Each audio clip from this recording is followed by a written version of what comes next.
We are live. Hello, everyone. Welcome to the Blue Abroad Show. It's Monday, the 15th of July, 2024. Sean Peter Budge from the Ian Prendercast is back. Mate, welcome. Hello, thanks for having me. We were just talking off air about Sam Doherty. The update just came through. Maybe we should just continue on with that conversation and start the show there. Sure. Yeah, it's there've been whispers about Doc being keen to maybe see how he goes, and I think you just said it was on Channel 7 Channel or 7 sort did of spit. the Mitch Cleary gave the update. Yeah. Yeah. Yeah, look, I suppose it's interesting because we're all in Australia at least, like, and I know Fab and I have spoken about this many, many times with regard to he's a big Chicago Bulls fan, and we've spoken about the Derrick Rose did the ACL in maybe the first round of the playoffs, and we always laughed that the reports were, oh, he's questionable, to return in the next game, and it's like he was out for a year. So in Australia, we're very much we're just sort of conditioned to know, like, you do your ACL, it's near enough to 12 months, sometimes a little bit more, sometimes a little bit less. And Dan McStay's come back, he wouldn't even quite be at 8 months. Doc did it in round one, which was obviously March. It's a very short runway, and it does make me nervous in the sense that unless everything goes beautifully to plan, the setback is significant. And that's what McStay's facing. That's what we'd be facing with Doc. I've seen it a little bit with Box Hill guys, that the risk and reward there's so much space between the two. It's such a gamble. Yeah. So for those watching who haven't seen the update, basically the door has reportedly been left open for Doc to play and do a Tyson Goldsack-esque comeback. Apparently he's tracking well. Apparently it looks like he could be available from as early as the 6th of September, which would be week one of finals. But I don't know what to make of it. I mean, first of all, such a shocking news update in a positive way. Is this more Doc's confident that he can come back as opposed to the club are confident he can come back? You know what I think too? I think with ACLs, there's lots of injuries that a professional sports person can have in AFL circles. ACL comes with the big rain clouds. We all know what an ACL means. Mitch Lewis obviously did one recently, and as soon as you hear it, your heart sinks for him, and you go, "Oh, it's a year." And when you've got such a finite shelf life as a professional athlete, a year is such a high percentage of your career. And I think sometimes managing guys coming back from ACLs, a really important part of that is also managing them mentally. Give them something to train towards, give them something to track towards. And for Doc, if things are going really well, he might not end up playing, but at the moment, a really significant part of his recovery might be the carrot. Can I get back? And then if he organically runs out of time, maybe it saves everyone from having to make a difficult decision. But at the moment is the carrot that's really helping his recovery. The window being open, maybe you might get back, maybe you get back, and maybe at the moment that's what he needs to really be super, super diligent with rehab, to be ticking every box twice, three times, four times. So, yeah, sometimes it's about managing the body to return, but managing the mind as well with these injuries is absolutely enormous as well. It's a really interesting point because you give him a bit of energy with the carrot. His energy reflects into the group if he's going at it and they're seeing, Yep. Him strive for it. So I don't know. It's a watch this space. Today will go down as the first time since he did it that there is hope, whether it's a 1% chance or, I don't know, 90% chance that he'll play. That Look, we've had. I've seen it totally, and I've seen it. What you sort of just touched on there is really important as well. I've seen it firsthand. With the Box Hill stuff, I've got a few boys that have done ACLs, and it's a really long, lonely path back. And when they get to share sort of milestones along the way, it's really important. And some of those, like, I put content pieces up where boys have been announced to make returns from effectively 18 months out in a team meeting, and what that does for the group, and is everyone gives them a bit of a dopamine hit and everyone lives for it. And it is something that helps the collective as well as the individual. So yeah, it'll be interesting to watch this space. You instinctively think he'll run out of time. It's just too short. Yeah. But if he ticks the boxes and keeps progressing well, there's no point shutting the door until it has to be shut. Yeah. Well, we just spent the better part of 2 hours, about an hour and 45 with Pommy on the ratings, just talking about, we look at Cottrell and Chera as examples, guys who have missed, 6 to 8 weeks of footy-ish. And they probably look like they need some synergy or just to realign with the group, because I feel like the group's changed since both of them played at the start of the season. So that's another part of the Doc story as well. All good, coming back, fairy tale, but synergy is going to be an important part, and we're probably seeing a lack of it at the moment with the team. Absolutely. And even just confidence in your body as well. Like one that we've spoken about a little bit is an Adam Sard. And although he's been back in the team for a couple of weeks now and hasn't been bad, he does look a little bit like a player who is aware that he's had hamstring problems. Mm. Just a little bit, not enormously. He's not pulling punches or anything, but just sometimes the way he moves and he takes off and that you watch him occasionally, you just think it does look a little bit like it's in the back of your mind. And I think Cottrell's a great example of that. Obviously, Chera is a great example of that. Guys have just missed enough footy for it to be a problem, touch and feel wise, but have missed with body issues that are potentially as well still just in the back of their mind a little bit. Particularly at Chera, he's done a couple of hamstrings now. So again, that'd be something for Doc to weigh up. How confident is he in the knee? Well, whatever happened to Lars? I just realised as well. Don't get me started on Lars. So with the Box Hill stuff, I spoke to our doctor about it, and I just asked the question, what was the deal? And giving you the Cliff Notes version, effectively it failed at a relatively high rate. And I said, okay, well, that's fair enough.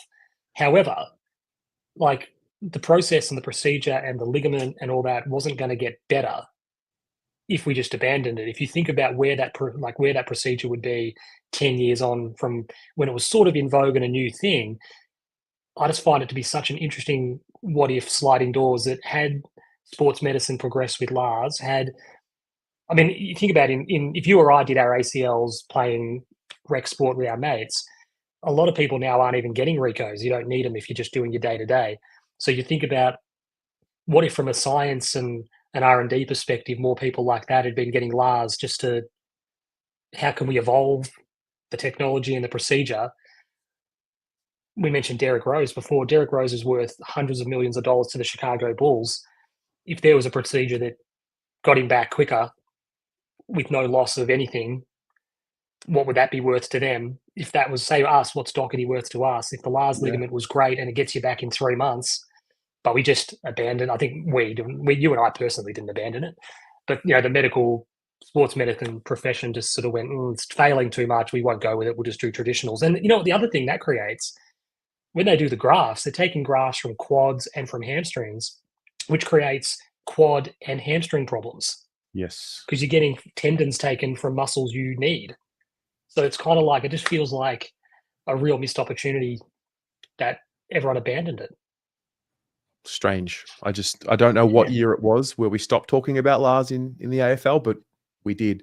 And then awareness as a symptom started coming into the league a couple of years ago. Hamstring awareness, calf awareness. What other words have come into the league lately?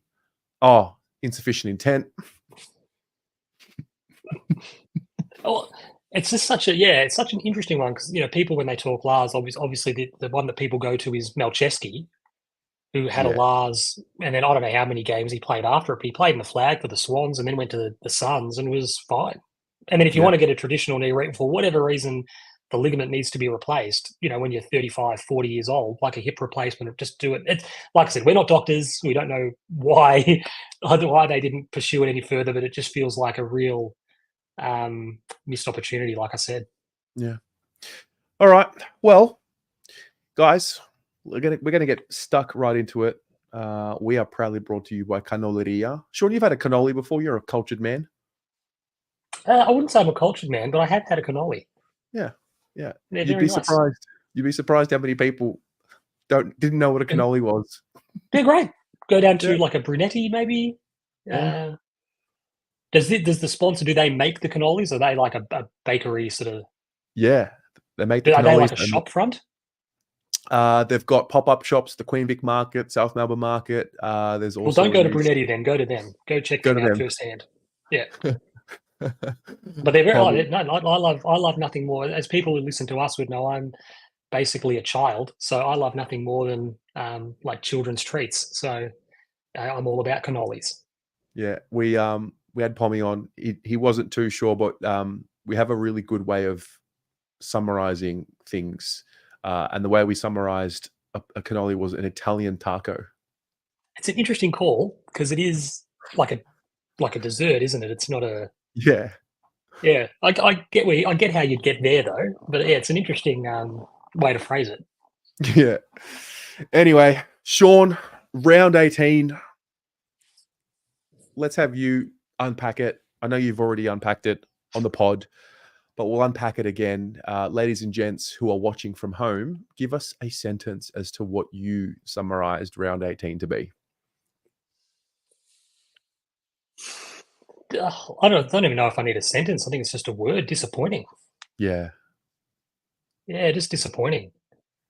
You know, and I want to shelve stuff around, sentimentality and Cripps's milestone and whatnot. Like, this is a really important game for us to get back on track. And Agreed. in the first half, we didn't look great, but we didn't look bad.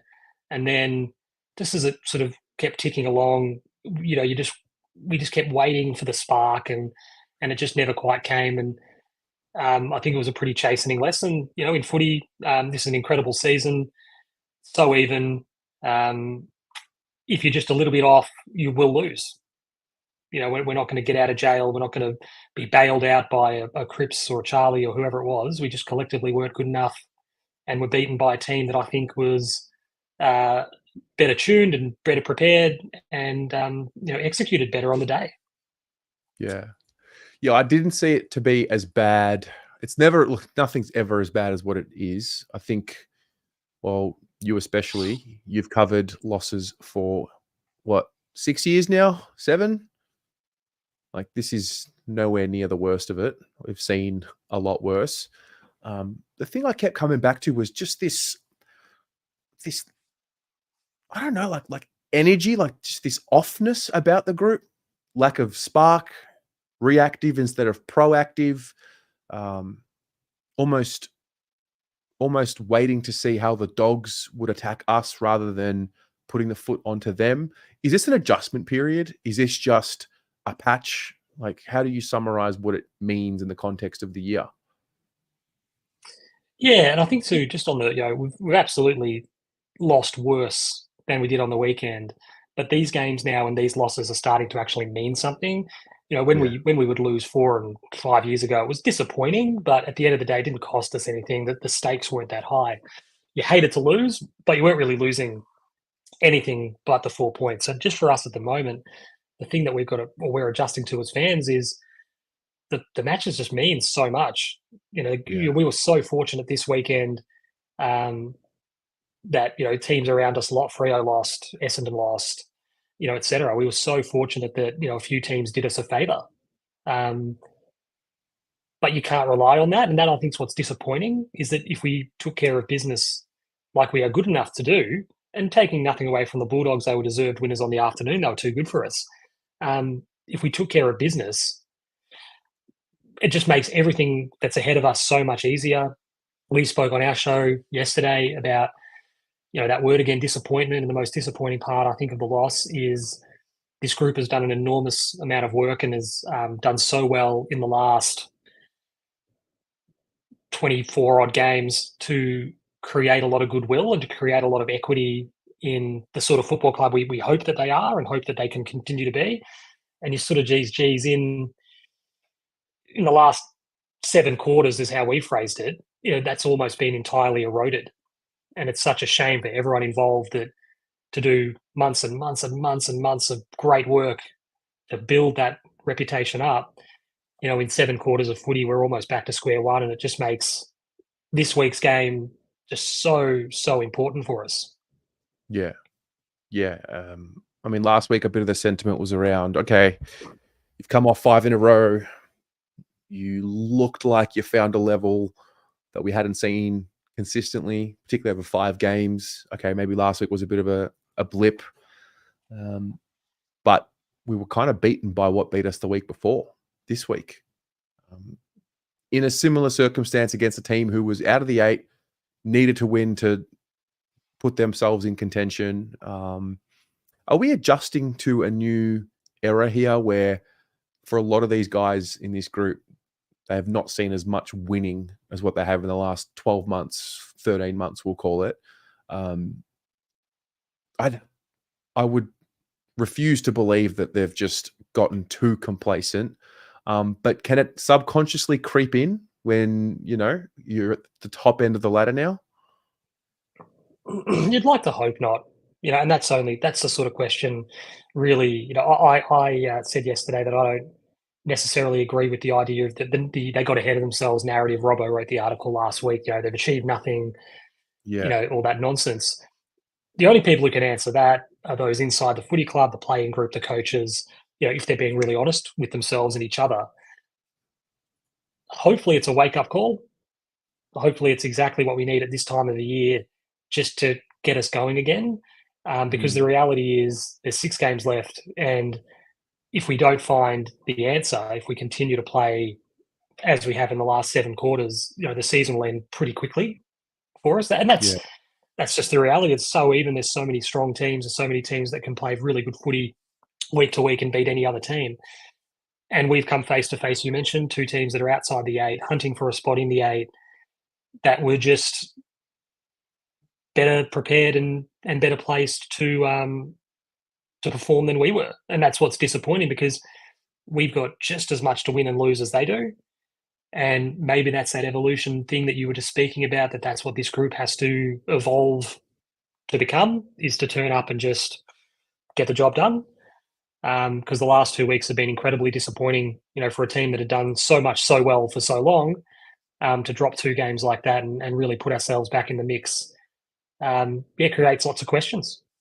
Yeah, because it's like this group, for the first time, have gotten themselves to a point where I think within themselves and externally, there's this belief in them.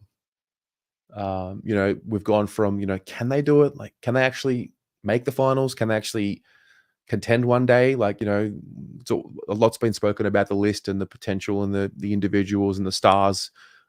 And then we sort of got there, and then everyone's saying we can definitely do it. They can definitely win it. They're definitely capable. It's a question of, will they or won't they? So I feel that there's a quick adjustment to be made there. Then I look at Geelong, and they've been in that category for a long time now. They reach contention, and they just stay there for a long time. And that's, again, something that, they had that we spoke about it last time, I think, where they had a wonderful kind of holdover core of player that took up the baton, drove them to initial success, and then carried on. And that was really important for them, that they had this consistent core of player for a number of years that were, very much at the forefront of all the good stuff that they did. And, you got to learn how to win. You got to learn how to turn up consistently. You got to learn how to individually recover, collectively recover. There's so much trial and error. And I think that's an interesting phrase, in the sense that a degree of trial and error post the Collingwood and Geelong games last time round had resulted in a really good run of form. And then the most recent round of trial and error has resulted in 2 losses. So the important thing, I suppose, is to look at all that really dispassionately. What is working, what isn't working, and try not to make emotional decisions, try to make decisions that are going to be ultimately for the betterment of the team. Because that's what good teams do. Good teams are ruthless. Good teams are decisive. We've been that at times, and now the challenge is to get back there again. So, this week will be really, really fascinating at selection. I thought there was an opportunity last week to make some changes that could have been made for a few weeks. The people have been speaking about the George Hewitt situation. He did exactly what he needed to do yesterday in the twos. He'll come straight back in. Cunningham's now put together, form for him. I'm not really worried about form for David Cunningham. Like I've always said with Cunners, one of my favourite things about him is he just, excuse my language, he just does not give a shit about Supercoach points. Like, you watch him play, like, he's not chasing double ups, he's not chasing easy touches, etc. But if you put him in a better team with kind of better players around him and let him be a conduit and a link, that's when he'll play his best football. He's the ultimate kind of complementary player. Motlop kicks 4 goals in a great win, the VFL's first win for God knows how long against the Giants, and doesn't get a look in last week. And then the most recent week, they end up playing the Dogs, who are a good team in good form in the VFL, and kind of has not as good of a game. And you're sort of going, the chance to reward him was 7 days earlier, and then now it makes it a bit tricky for you. But there's a few boys who probably should have been in the mix, weren't in the mix, and probably need to be in the mix this week. And it'll be interesting to see what they do, just in terms of freshening up the group and freshening up the team that's running out week to week, and rewarding guys that are putting together decent spells of form at the twos level. We've toyed with things and mixed things up. It hasn't worked. So now what do we do? Do we go back to what was working? Do we try something else? Stacey, thank you for becoming a member. Welcome to Blue Abroad membership. And then I think Maz is gifted 5 memberships. Thanks, Maz. If you're one of the 5 that got the membership, make sure you say thank you. Yeah. Sean, another week, another conversation about the Rucks. Do you know more about the situation than what you did last week? Less about the situation than what you did last week? Has anything affirmed or someone denied? in the comments might have the answer. I don't have the answer off the top of my head. Have we played 7 or 8 games with Pitnet and TDK? And I think we've won 5. It's 5 of 7 or 6 of 8 or something like that with those two together. Yeah, I think that's telling us. It makes us a bit too small, a bit too tall, and a bit too slow. I just combined tall and slow into small. It just makes us tall and slow. And it makes it harder for us to defend transition through the middle of the ground. Pitnet's not a bad ruckman, but around the ground sort of does struggle to offer us very much at all. It just takes TDK then away from, even if he's getting beaten in contests, he's in less. And on the case of the weekend where Tim English played really well, even if he was maybe getting on top of TDK, that classic, once the ball hits the deck, if TDK's in there more often than not, we can try to neutralise with a big body of tackle, some pressure, etc. Whereas Pitnet's not quite as mobile to do that. Yeah, I think we've seen, unfortunately, enough data now to kind of look at it and think, geez, I think we've got to go back to 1. Because it's just doesn't work. We don't win. It's that simple, isn't it? I thought what Tom couldn't do on the weekend, Peter did at a really high level. We just need them to morph into 1 ultimately. I think Tom still lacks a little bit with his ruck craft, but obviously gives us plenty at ground level. I thought the way Tom rucked on the weekend, watching Sam Darcy out tap him was phenomenal to me. I couldn't believe it. Do you think there's merit in when Tom is forced to play as a sole ruck, it lifts him, like it allows him to get into more of a flow?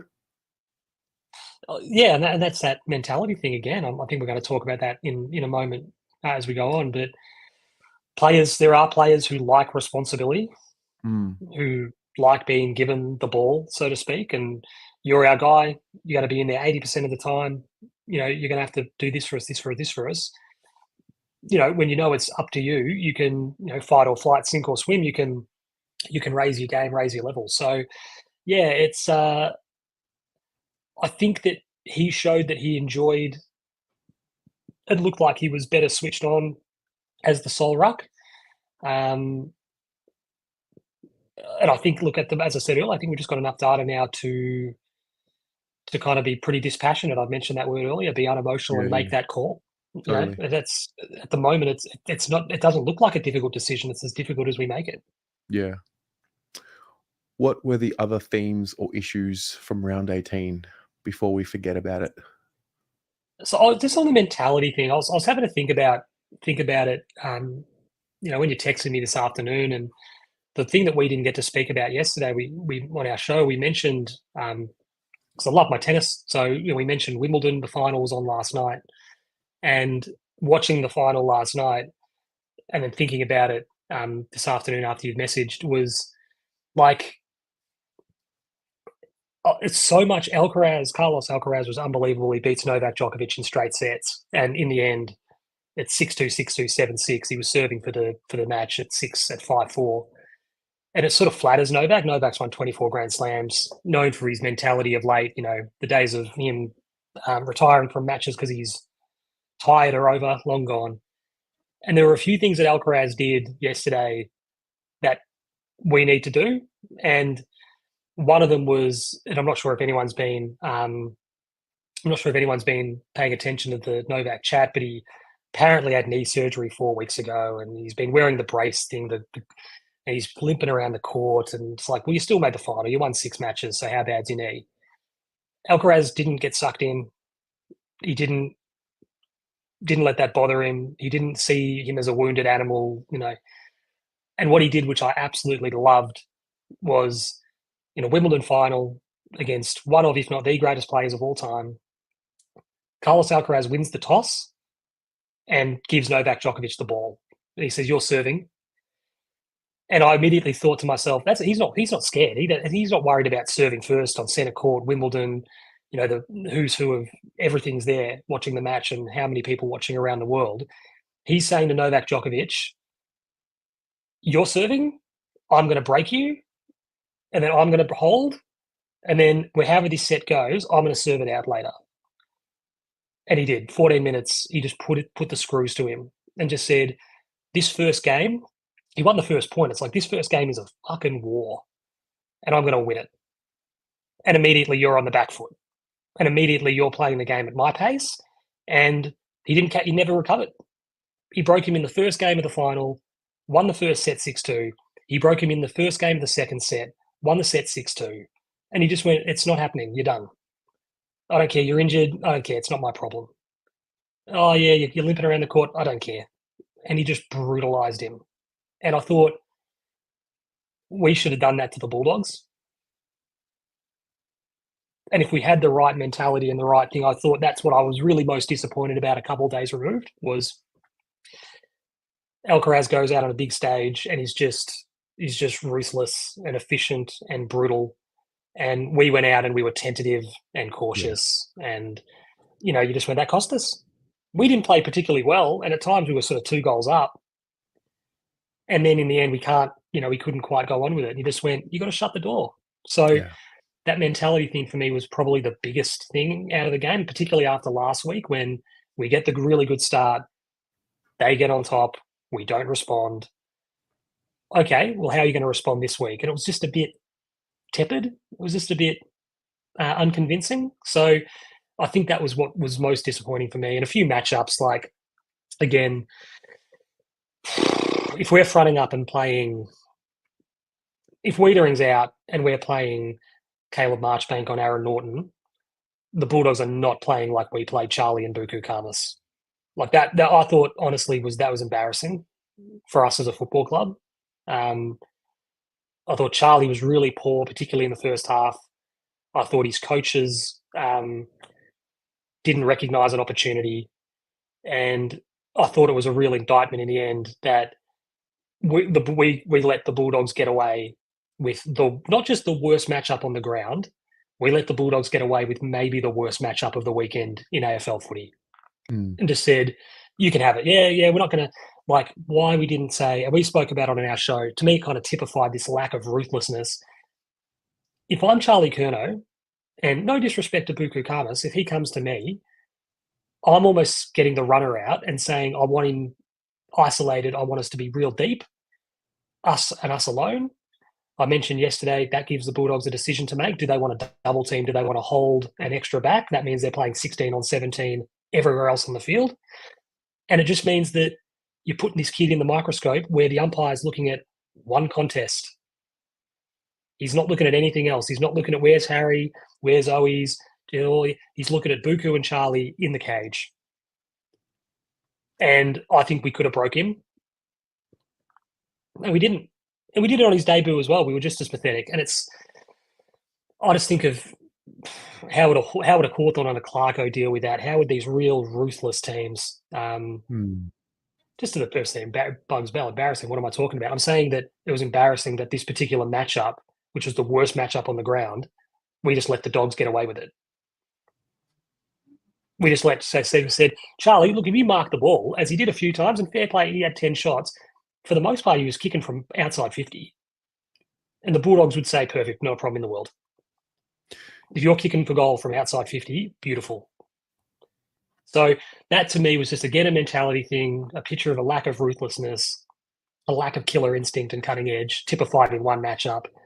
Like not moving Cottrell onto Dale was ridiculous. Not putting Chincotta on West made no sense. Not even maybe putting Chincotta on a libber when he just started getting his hands to the ball a bit and propelling them forward. That was really frustrating, and it just Mm. spoke to me a little bit of a coaching group who just weren't switched on. You know, like it was Riley West again. Fair play to him, kicks 4 goals. That's the Ben Keys stuff where you're letting a guy win the A game for classic the small opposition. forward, You know, classic type that gets us that Riley and West it's type. like we've got to have someone. You know, we've got a Boyd or a Newman, a Sard, you know, Chincotta. We've got options, and when he's getting away from you, you got to do something to lock him down. So there were a few things that were frustrating on the day. You know, that midfield mix is still a significant issue and has fallen apart. Not simply because Hewitt's gone out, but it clearly has affected us. We've tried to squeeze too many players in there that don't maybe complement each other, particularly in the centre square. So there are decisions to be made, and the positive thing for me is that some of those decisions, at least from a trial and error point of view, seem relatively straightforward. It's just, are we prepared to pull the trigger on them this week? Now, yeah. The midfield group, and their lack of sharpness defensively. I think that the reaction time when the ball went from offense to defense was the thing that stood out to me. There was a passage of play in the first quarter. I think Owies had just missed potentially goal of the year, or he hit the post, and I counted 7 seconds before the kick in. The ball hits Dale's boot 7 seconds later, and Walsh is about 8 meters away from, I can't remember who it was. It was McRae. And I paused it, looked at it, and I thought, shit, like that's just a lack of sharpness from the midfield group. And then even at stoppage, I actually liked what Pito did in ruck contest. I thought he was a dominant ruckman on the day, and I thought his service and giving us first use was where it needed to be. But when we got our hands to the footy, I think Chera was a culprit a couple of times, just fumbly, just not there, or he'd win it, handball it straight to Libba on a number of occasions, and they just weren't able to mentally get themselves out of it. Like, I understand you can be a bit off, but their inability to find their way through it. I sat there first half in particular, and I sort of said, "Are we like, is something wrong, or are we just battling through the adversity of the game and we're only a 10-minute patch away from ripping the game open?" And then I had to check myself at the end of the game. Like, I think I'm getting too confident in the group's ability and just thinking, oh, well, we're going to just rip the game open in 10 minutes and it's all going to be done. It's like I'm thinking where we might not be just yet consistently. And that's an interesting point because I think we all had that feeling. We've seen it a few times this year where Richmond, you know, Geelong, GWS earlier in the year, where that's when we look our best and that's really good footy to watch. But the reality is, if you win every quarter by a goal, you win by 4 goals. True. And the margins across half an hour of footy to win the quarter by a goal, you don't have to be that much better than your opponent, and you win by 4 goals. You know, that's, idealized, utopic kind of view of things. But yeah, we seemingly had this sort of look about us that we were waiting for something. We were waiting for, someone to lift or someone to come alive and spark, and it just never happened. And it's like it was at a point in the third quarter even where you just went, you don't even need to be forcing it like this. And that's part of the maturation and the evolution and the growing up of a footy club is you don't have to be. There's so long left in this game. You don't need to kick 5 goals in 10 minutes. Yeah. if you kick 2 and keep them scoreless, going, we're in front. So I just think, someone mentioned chaos game earlier on, and like we are not a control team. And part of that's personnel, and then strengths of that personnel, and part of that as well is when you're moving the ball out of the back half, and this is something we spoke about. Just watch. Teams will let guys that aren't excellent kicks of the football have the ball. Mm. We'll cover off Sard, we'll cover off McGovern, we'll cover off Wheeling if he's out there, etc. When we're coming out of defence, there's a reason marching, there's a reason camp, and these boys have got space. And the reason is because someone's going to get the ball because we're protecting a little bit deeper, we're protecting the whole field.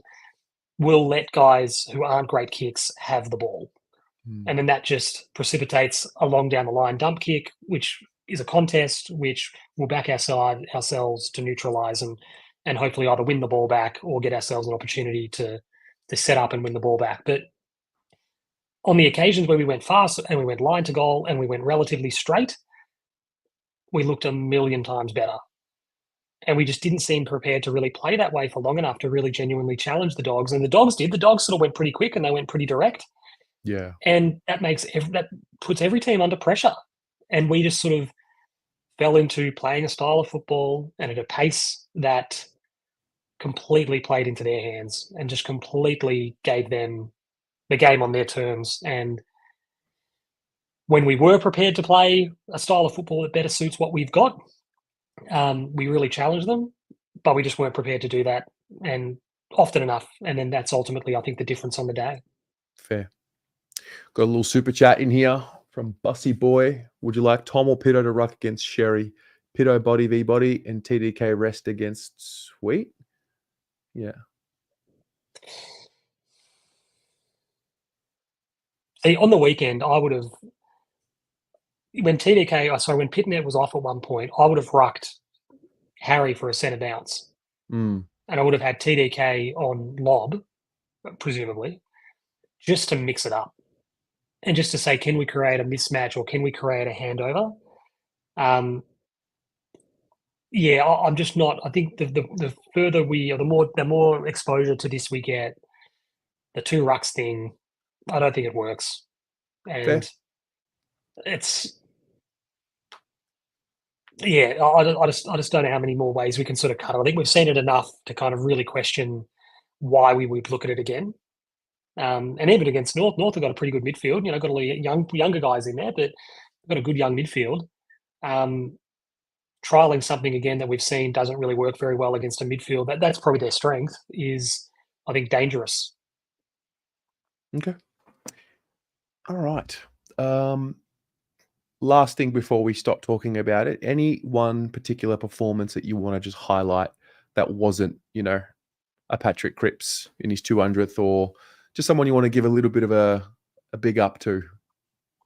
I thought it was in the end, the Wiedering Ugle Haagen matchup was fantastic, and both players it's that strange case of both players end up being amongst their team's best players.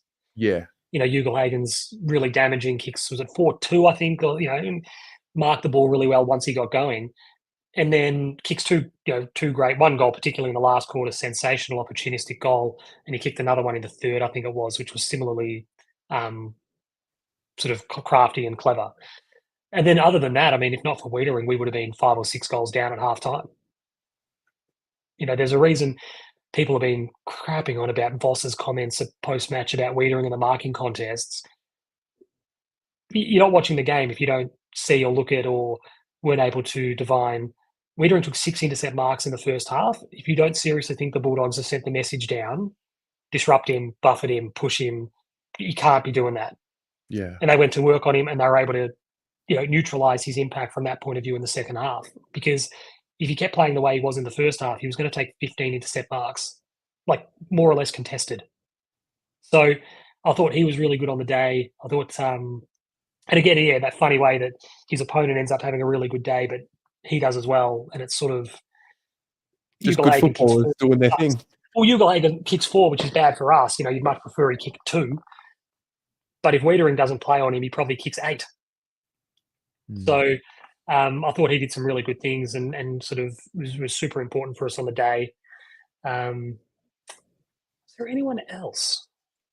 I found Look, myself, and I I thought find, Harry's first half and a bit was really, really good. yeah, Was really, really good. Like, I don't know if we spoke about it the other week, but he's playing, and he's getting a little bit of love, but he's playing like traditional centre half forward. He's sort of playing yeah, a position which hasn't existed for a long time as a really genuine centre half forward, and he's playing it beautifully. So I think he deserves a shout out because, like I said, particularly his first half, I thought he was excellent. 42 goals. Charlie's sitting on 49. Harry's on 42. First and And it's the fourth. frustration. Charlie's having a bad year. He had look. I don't want to pot the guy because he has. I think he has drawn unfair criticism for the last couple of weeks. I just think, based on what was in front of him on the weekend, it was a disappointing performance from Charlie just in a few moments. But to be getting what we are out of Harry, well, Charlie's stuff, the conversation around him and whether he's playing well and needs to play better and all that stuff is actually kind of dwarfing how well Harry's playing. Harry, yeah. Like, you could sort of have both conversations if you wanted to, but everyone's just focusing on the Charlie side of the narrative when the Harry side's been unbelievably positive. The role that he's playing for us and how well he's playing, particularly given the noise in the preseason, has been wonderful. It's been great. I don't know where you sit on this, but I hate the notion that Charlie was selfish. I don't understand it. Well, they're pointing to the one where he actually might have been trying to put it in front of Cripps and it just ran away from him. Happened right in front of I me. think people point to that one, and you're sort of going. Last week it was he didn't impact enough. He's got to be better. He's got to be our big key forward and take the game by the scruff of the neck. This week he's selfish. It's just weird. It's just weird. We've spoken about it, Terry. You know, people will look for anything to make the narrative what they want it to be. Yeah. And they will look for any instance to make the story or the conversation what they want that conversation to be. And the problem that we had with Charlie in the end, like, he kicks 3-7, so the supply was able to ramp up. So he was able to get himself in the game. We spoke about this yesterday. The problem that we had with them was we couldn't get the ball deep enough. Like, the way that the Bulldogs were able to keep us outside of 40 was brilliant. They defended pretty much inside 40/45 of their goal expertly. And the number of times we were able to get it in deep to advantage to give our guys a shot at goal from 20, 25, it just wasn't happening. Whereas on the flip side, which is something I give Wiedering enormous credit for, a lot of their entries were pretty deep.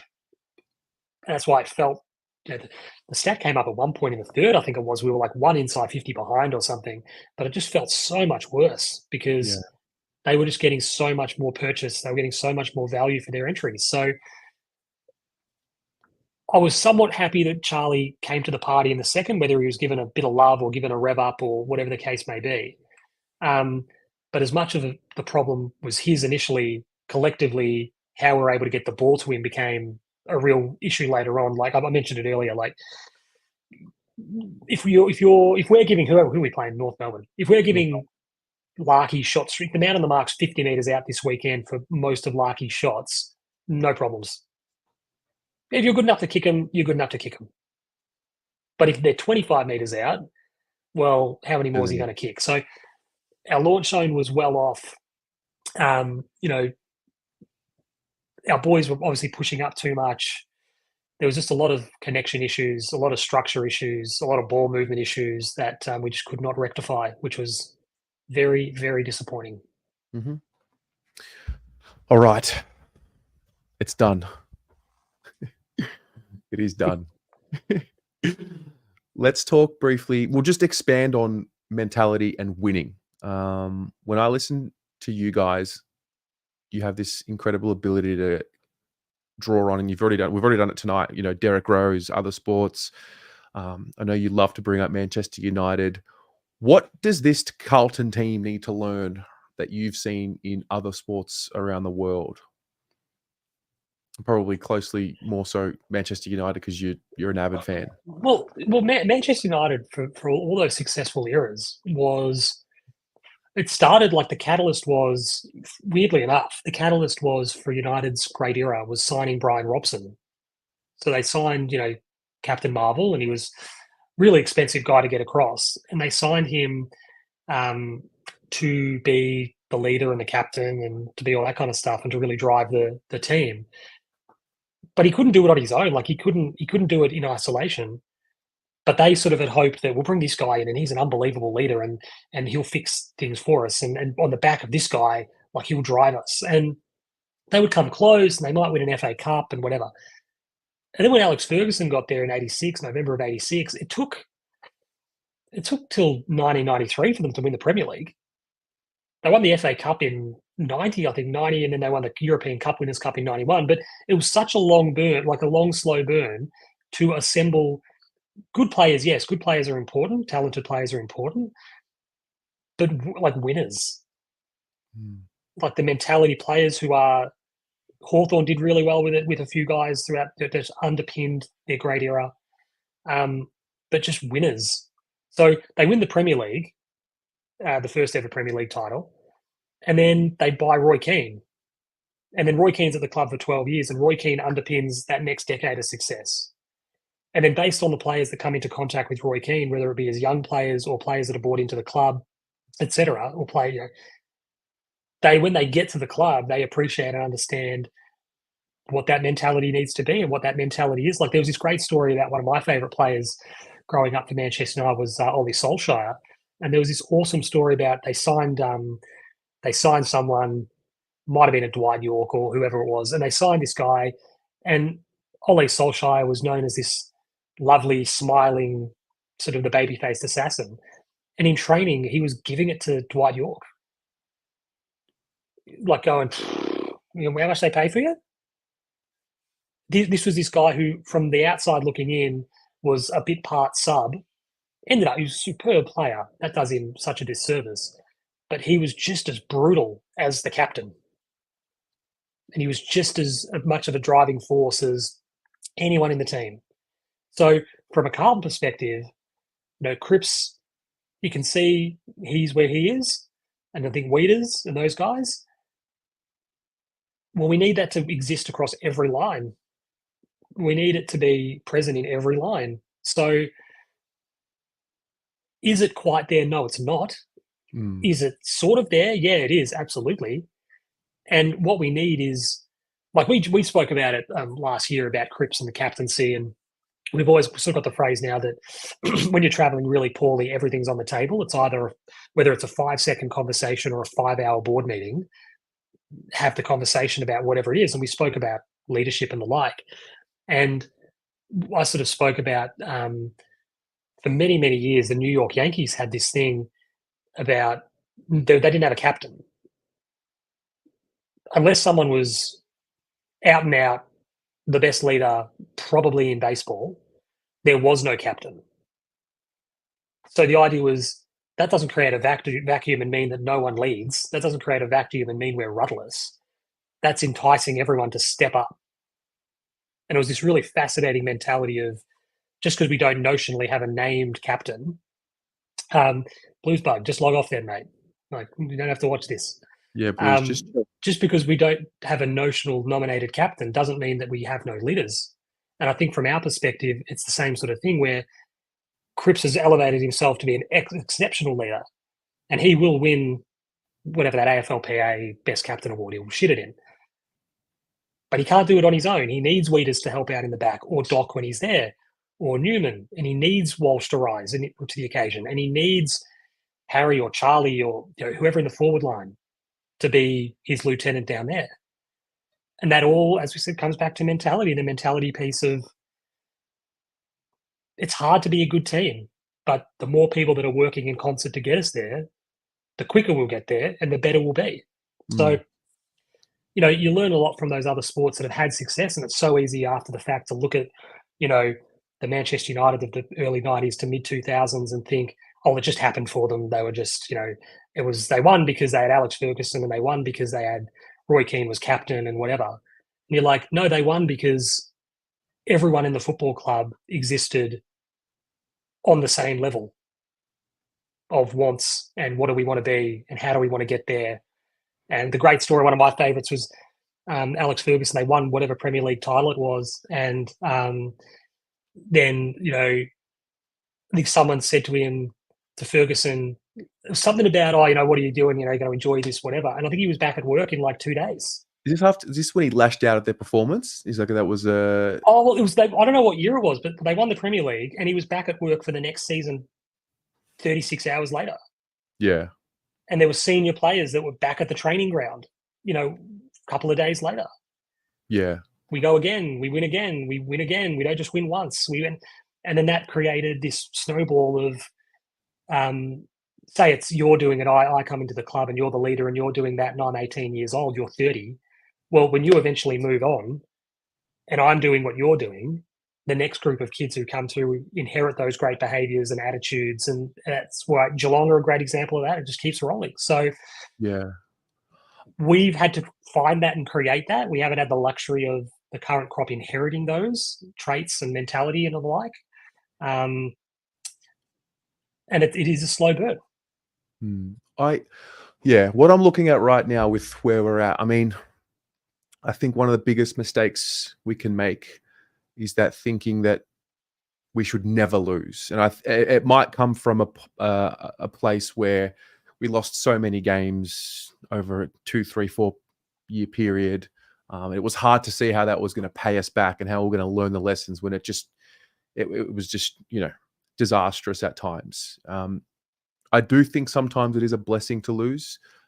It's not, I don't think losing is the opposite of winning all the time. I think people who understand losing but don't accept it are the ones that are really on that path to success. Like I said earlier, the majority of these players in this team, they're experiencing more wins than ever before in a 12-month period.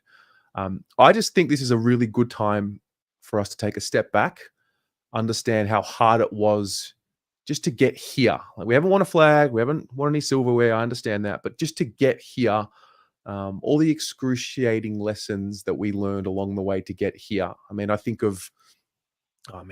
many can you think of? Adelaide 2021, Melbourne 2022, Collingwood 2022, Essendon 2023, whatever. I think whatever happens for the rest of this year, I just hope that we don't get to the end of the season and I hope we don't say they could have worked harder. They could have been a little bit more blue collar. I know that the club's, this corporate thing could be perceived as this, white collar club, but it's really important that, we use this period of time now to get back to what makes Carlton it. And that is the blue collar work ethic. These big corporates became corporates because they worked ruthlessly off the field. And that's just what I hope this little period of time is right now. Just a reminder to get back to what makes us what we are. And that's a really hard working team. You could make the argument, what you said there is really good. You could make the argument that no team has had to take its medicine like we have.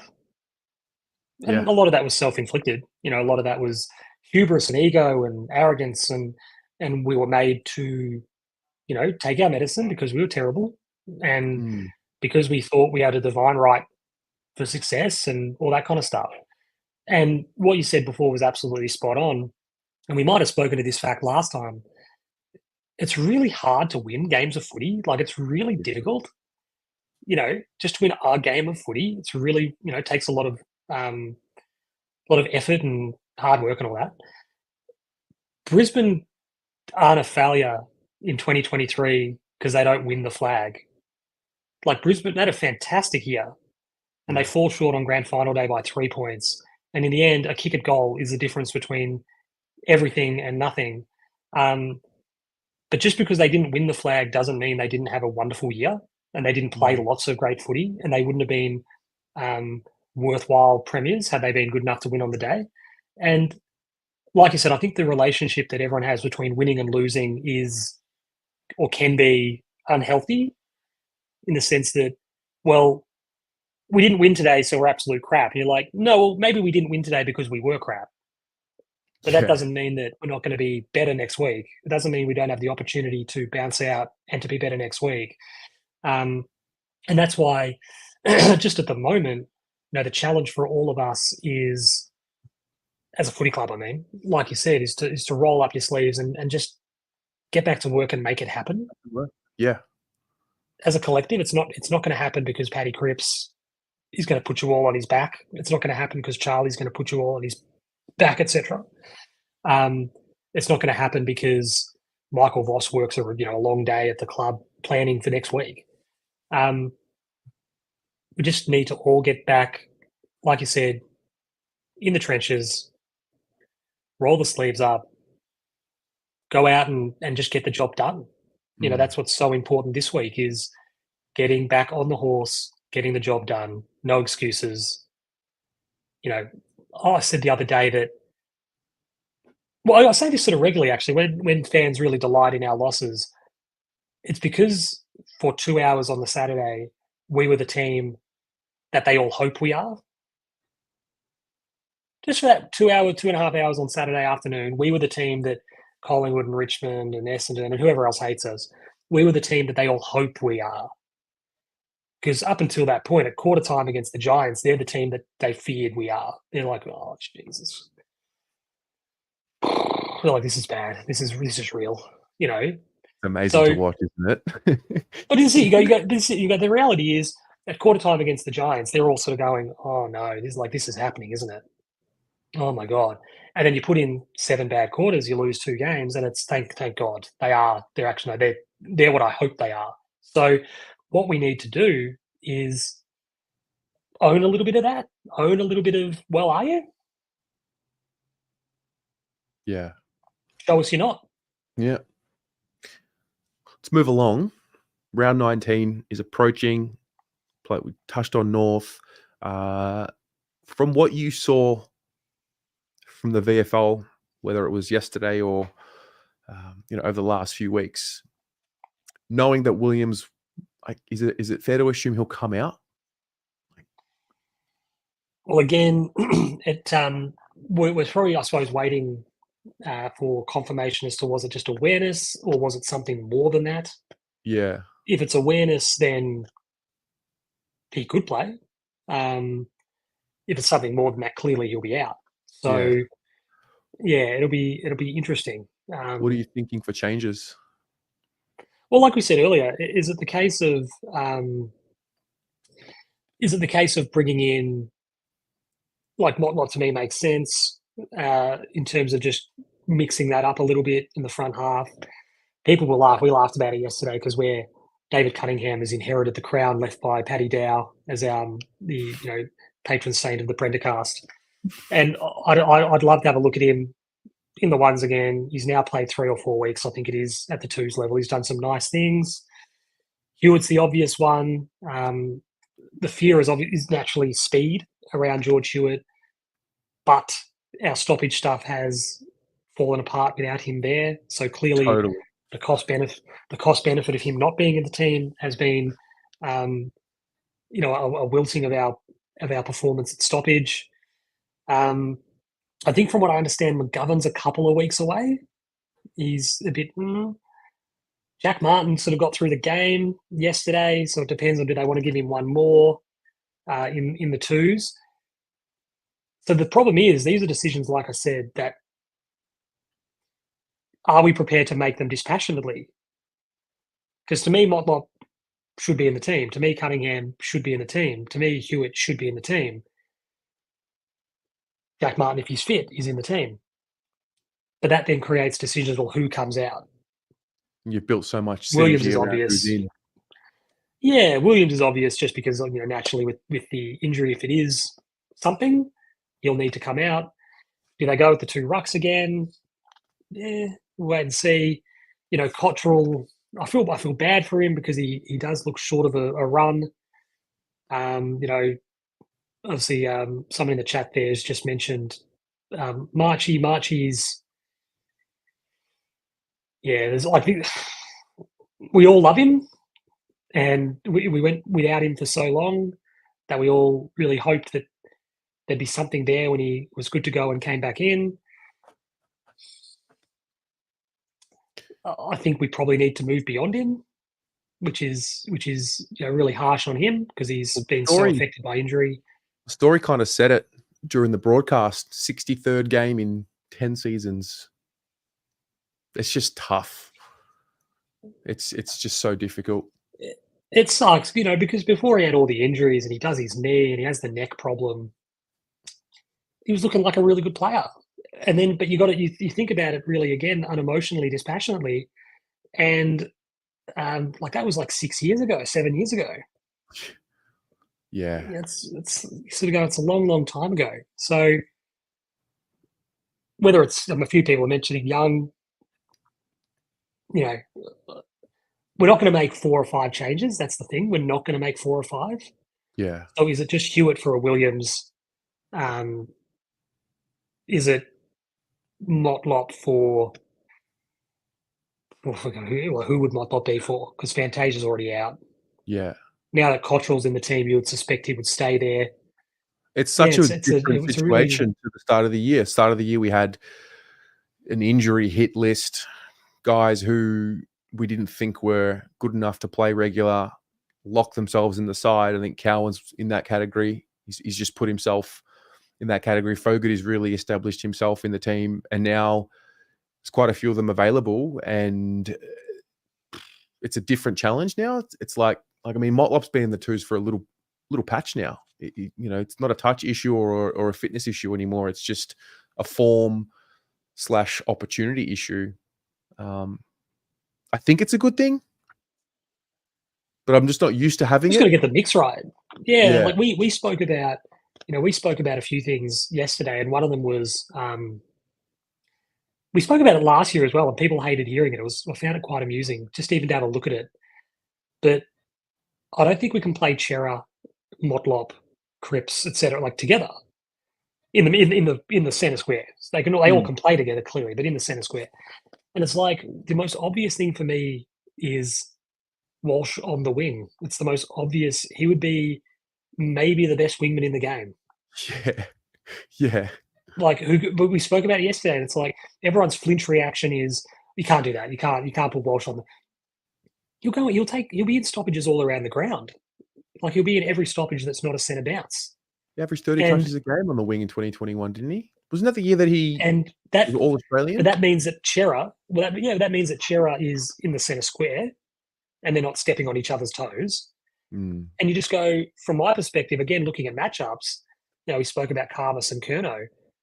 Who the hell do North Melbourne put on Sam Walsh on the wing?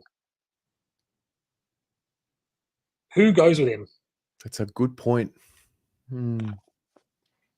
So we did on the Patreon. We do these watch-alongs, and we did the Bulldogs last week, and we did a game from '98 where we kicked 11 goals in the second quarter. And one of the biggest criticisms of David Parkin as Carlton coach is how he used Cooter. Like we always wanted to use him as a stopgap or plug him in somewhere else because he was incredible. Like he was so big, he was so athletic and so tall and so quick. And it was like, where do we play him? And what we ended up doing far, far too often was using him as a cork in the bottle. So he was playing on Chris Grant, and Chris Grant's a great player up forward. And Grant sort of got a hold of him a little bit and kicked 2 goals for or something. He was a bit wayward. And then late in the quarter, they switched Cooter onto the wing, and he had 3 or 4 touches in 80 seconds. And he was just taking marks and running off and advancing the play. And you just went, they got no one to go with him, mate. They won't be able to get the ball to Chris Grant. It won't be a problem. And with Walsh as I just think in that sort of vein, we've got a guy who no one can go with on the wing. Just have a look at him. Have a look at him there. See what it does. See what it does to Chera. See what it does to Hewitt in the midfield, in the pure centre bounce starting 4 mix. Just have a look at it, and move the magnets. I love it when teams will do fun stuff like they'll create the mismatch because maybe Walsh goes in, or maybe he does stay out, or maybe he goes to a flank for a bit, and it's then, well, who's on him? Are you running a tag? Or are you doing handovers? Can you create that miscommunication where all of a sudden who's on him? Where's his man? He's in space. Oh, it's too late now. So that's just one of those selection things for me where I just love to have a bit of a look at it. I'd love for us to see it. As you mentioned, we've had looks at it in the past and it was good. Try it Yeah. again. Teams evolved as well since. Yep. That's a much better mix. Okay. How do you see the game playing out this Sunday? Are you going? Yeah. Like, who knows? Like, honestly, it's that thing where if we take care of business against the Giants and the Dogs, you're rolling into this game. No disrespect to North Melbourne because they've been playing good footy, better footy of late, but you're rolling in thinking, all right, here we go. Yep. Yeah. Take care of business again. On we go. What we've created, the problem we've created for ourselves, and again, this is something I spoke to yesterday, was what these two losses have done externally for the footy club. I mentioned that equity and all that was we don't play a team in the run home who wouldn't fancy themselves or wouldn't see us as gettable. And North Melbourne are like that. They've been playing some better footy. They've been in games more often. They'll give an account of themselves. They'll be dangerous. So we've just got to. It sounds like the most service level, like superficial comment, but we've just got to be switched on. We So have true. to be respectful. We have to be brutal. We have to be a lot better than we've been in the last 7 quarters. Because if we're not, they will get their tails up. They'll get confidence. They'll believe they can go on and win the game. Yeah. I don't want to imagine it. I don't want to think about it. Just roll the sleeves up and get the job done, boys. It's not hard. That's what it is. That's what it Not is. hard. When we've had a bad couple of weeks. We've given the haters plenty of ammunition. I've always sort of said, listen to the noise, hear the noise, don't pretend it's not there. Be prepared to turn up and play a team who they'll come out hard. They'll come out really, really hard. And they'll come out Absolutely. hoping to start the game well, to get some confidence, to get themselves going. And we have to be there, not just to match it, we have to be there to be better than that. And, snuff it out early. Again, like, you mentioned the Man United thing, and great teams do it. The great team of the era does this, where, teams are beaten in the tunnel. And it just becomes about, like, surviving a trip to, at the moment it'd be Man City, way back when it was United, Arsenal once upon a time, and it just becomes get out of here, 2-0, get out of here without getting destroyed. And if we'd won those last 2 games and been a game off top spot and been flying, North probably approached the game with that attitude. They probably approached the a little bit like, just don't get annihilated here. Yeah. But their good form, our bad form, have combined to, I think, give them some confidence. Okay. One more thing before we wrap up. I like to do this with the guest. I want to get your tips for the week, so we can do the predictor for this round. And there's a reason I don't do tips. Oh yeah. I just like, what I'm going to do. I'm just going to do this instinctively. I find that you just think about it too much, and you tie yourself up in knots. Tell you what, that is a disastrous. What's the lineup there? Until we get to the MCG at 4:30, that is about as bad a round of football as I've ever seen. Who's got any interest whatsoever in Friday night? Who cares? The Saints and the Eagles, who cares? The Giants and the Suns, what the hell is that? The Cats and the Dogs could be okay. Lions and the Swans will be all right. Yeah, Dockers and Melbourne, but that Friday night. Is everyone else like that when you see like a Friday night and you're just like, oh, what a bad game that is. I'm a simp. I have no interest in that whatsoever. Wait, what do you think about Thursday night footy? Do you miss it? You know what? So this is the thing that I think people miss with Thursday nights. If your team's not playing, Thursday night football's great. Yes. But if you're someone who goes to the footy, every week, as so many of your viewers would be, it's so inconvenient. Even the Sunday 4:40 we've got this weekend is like, you're going to get home 8:30 on a Sunday night, a 7:20 on a Thursday. You're going to get home 11 o'clock later probably, and it's just like, I've got work tomorrow. Now you got fan Great for a cams going on at spectator. 2 a.m. It's crazy. Yeah, it's awesome if you just want to watch a game of footy, fantastic. But if you're actually going to the game of footy, it's terrible. Yeah. So Bombers, Crows, Marvel Stadium, Friday night. Well, I hope the Crows will win, but I think the Bombers probably will. Okay. We'll go for What them. about the Saints and the Eagles at Marvel? Ugh. Again, I really hope the Eagles win, but you would expect St Kilda to get the job done. Okay. Giants, Suns, NG Stadium. That's the great stat in football, isn't it? Where the Suns are winless on the road and haven't lost at home. It's incredible. It is incredible.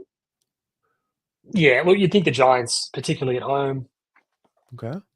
but with no great confidence or interest, it must be said. Hawthorn, Collingwood. Hawthorn will win this. Really? They will play berserker football, and they'll be one of the great things that Sam Mitchell. I had the privilege of working with him when he coached Box Hill in 2021.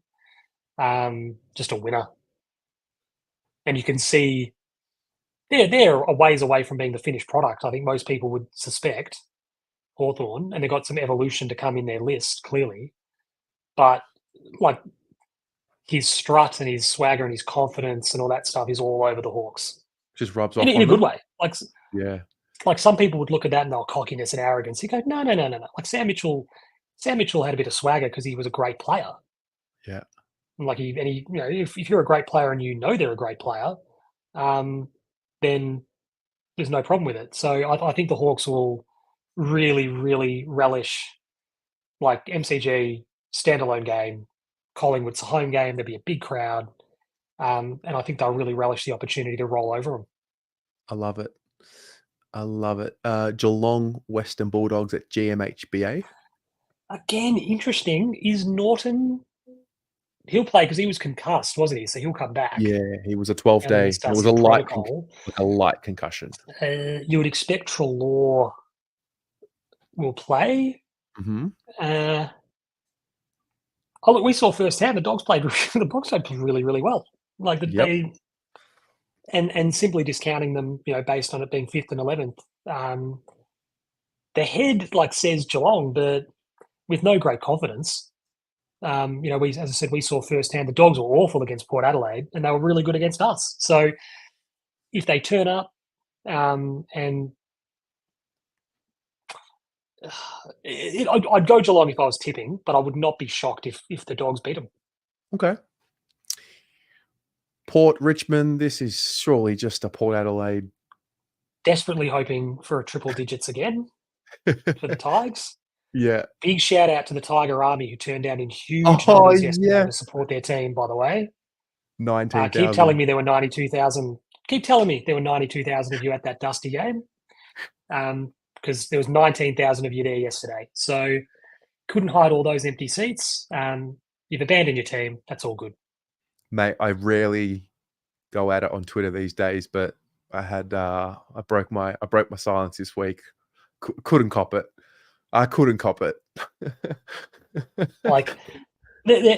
Everyone knows that teams go through peaks and troughs and crowd numbers, ebb and flow with those. But just 4 years ago, the majority of this group gave Richmond fans the best era of football they will likely ever see. Yeah. And they have abandoned the team. It's actually disappointing. You're just it's shocking. Yeah. Having said that, it's funny at the same time. I hope we don't become like that. Nah. Oh, I just love when they'll point the finger at crowds against different teams at Marvel, and we played a game at Norwood, and we played a.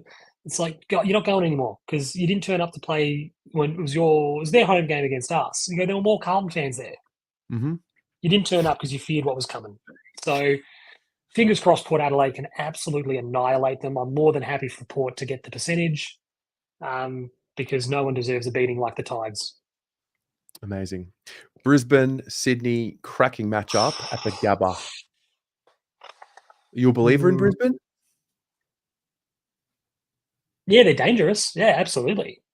and particularly at the Gabba. Like this is a real toss of the coin because the Lions they're coming. So I mean, again, Sydney have hit the speed wobbles a bit, bounce back on the weekend, but you would say Sydney purely on the season's worth of evidence that we have about the two teams. But like the Lions are playing brilliant footy, so it's a really hard one to gauge. I would go the Swans, but a bit like the Dogs and the Cats. I would not be at all surprised if Brisbane come out and get the win. Okay. Freo and Melbourne at Optus. It was only like 7 weeks ago that Freo beat them by 90 odd, whatever it was. Yeah. Again, Dockers, Melbourne were really good without Gawn. We forget the Petrarca's. It's once a player's out of the team for a couple of weeks, we sort of forget that they're out. But to do what they did to Essendon in the wet with no Gawn, no Petrarca was really impressive. They were really good. But again, the home team, when it's a genuine interstate game, always feels to be 4 or 5 goals better.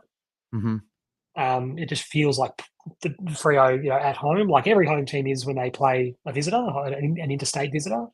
For whatever reason, they're just a couple of goals better off. So I would go with the Dockers there. Okay. Surely we can go into this game confidently tipping our boys. Yeah. What's the worst that could happen? Never. Okay, 5th. Wow. Oh, Jesus Christ. Jesus Christ. Got to pull the nose up. Yeah. Just want to see. Yeah. Okay. So as high as 2nd, as low as 5th. They're the possibilities this week. What if that happens? Bearing in mind that I will be completely wrong. Like I might get, what are we? We're 9 games, aren't we? I'll be lucky to get 4 of the 9. I'm famously the worst tipper in the world. I like it. That's good fun. The predictor. It's predictor season. It's like preseason is predictor season, and then the last month is predictor season. So I don't know if everyone else is like me, but we always talk about the full media blackout when you have a loss. So like when we have a loss, like I was driving somewhere on Sunday, and someone started to mention our game, and I was like, no, not having it, not dealing with it. So I just I muted the radio and chucked my iPod on because it's that thing of predictors. Like I said, you just spend too long dealing with the permutations and dealing with the ins and outs, and it's full media blackout, no ladder predictors, no media, no radio, no TV. Love it. I'm living like a pilgrim this week.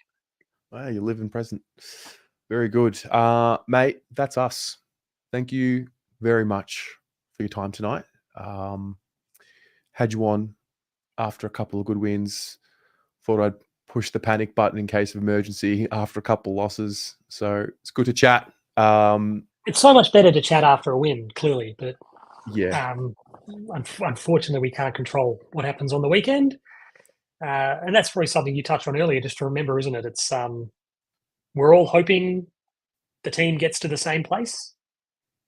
It's not going to be all sunshine and rainbows all the time. no, But fingers crossed the boys can bounce back this weekend and get us back on track. absolutely.